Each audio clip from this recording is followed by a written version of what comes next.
ZVL. Omroep ZVL.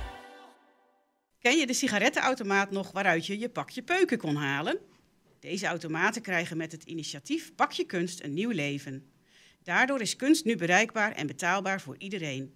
Bij de bibliotheek in Terneuzen werd vrijdagmiddag een kunstautomaat in gebruik genomen waaruit je tegen een klein bedrag een klein kunstwerkje kunt halen. Tevreden, Barbara?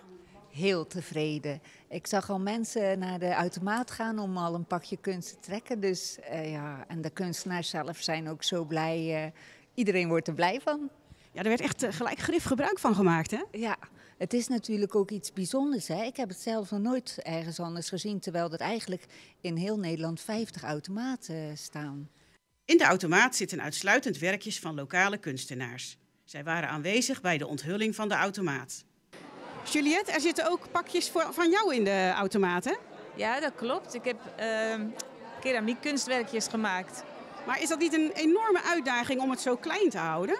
Ja, dat is een hele uitdaging. Ja. Dus je moet iets passends zoeken. Maar dat is leuk. Maar hoe werkt het?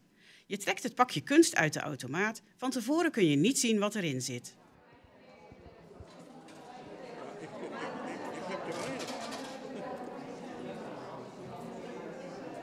Er zit ook een biografie in van wat de kunstenaar over zijn kunstwerken vertelt en wat hij heeft gedaan voor opleiding.